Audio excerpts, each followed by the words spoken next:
Hello, and welcome back to the channel. As you see here at the start of a new series, I decided not to continue with the Inter Milan Kit Quest career mode because it was just like too difficult to try and like wrangle the past 5 results against teams even like in Serie A and like especially like in Europe and stuff. So I decided against it. We like was successful. We did win Serie A and the Coppa Italia, so I considered it a success. Figured I'd move on to something new and fresh. So you can see here we're at the start of the 23-24 season here. We're doing a Calgary Flames Jersey Quest franchise mode. In terms of this will be a quick kind of intro video. A lot of the series that have been Jersey and Kit Quest, so the format should be relatively familiar and whatnot. But in terms of the player focus this time, we go here to edit lines. We'll see if he's on the NHL roster now, or he might be in the AHL. I don't know if he is in the NHL. Okay, turn off that.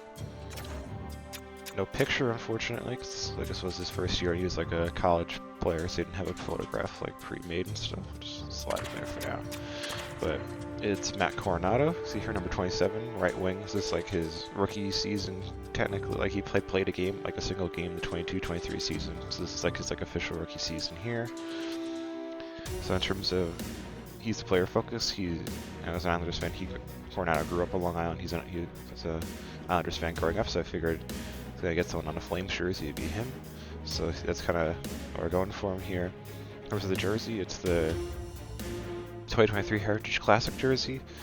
So it's kind of like I'm pretty sure they lost like every game they played in it. So it's not like anyone really covered themselves in glory in it. So it's not like, oh, why would you get like Coronato on it when you can get like X like Kadri or someone else who like covered themselves in glory. They lost in the Heritage Classic. They lost, I think, the other game that Coronato played in the jersey when they wore it against Edmonton again. So I figured I might as well get a player I like on it. It'll be fun. So it's a nice jersey and all that stuff. So yeah, so that's the kind of player and jersey of focus is the Heritage Classic with Matt Coronato here.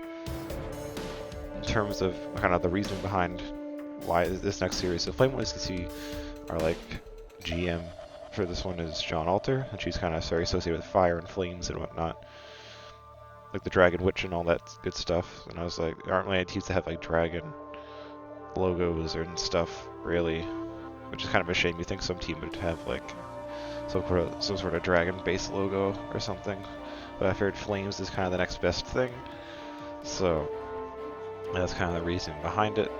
So yeah, so in terms of kind of expectations this initial season, the Flames missed the playoffs IRL in this season. They finished with like 81 points. So they're basically like right around NHL 500. So kind of that's probably where we should finish, because as kind of a quick refresher, said I was really going to refresh too much about it, but just this kind of big one is the first season I try and match the results as closely as possible.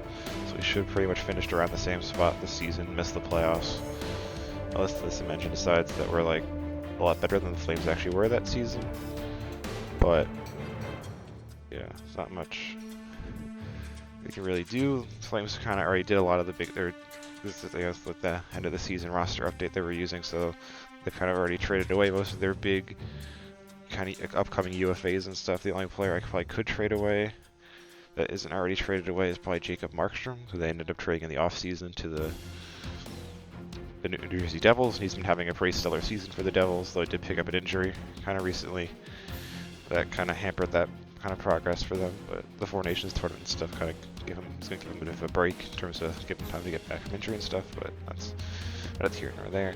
Yeah, so Coronato's kind of the player of focus here. I just want to check, last thing I'll probably check kind of quick, so we'll go over the coaching staff kind of stuff. So here's our NHL head coach, and his scheme is as follows. Here we go. It's pretty nice, TBH. Look at like all those, a lot of balanced all over the place, pretty much everywhere. So we'll see. Let's honestly check, I guess, right now, considering his scheme is like balanced like all over the place. Let's check Coronato out, because it didn't seem like he fit very well in the fourth line. I don't know if you saw when we were on the edit line screen. So let's kind of peep, I guess, where he kind of fits, see if we're going to be getting a new coach by the end of the season or not. Where is he? He's down here. So he doesn't like the overload scheme. Let's peep his thing. So he's, whoa. Yeah, so he's not really a good fit for this head coach here.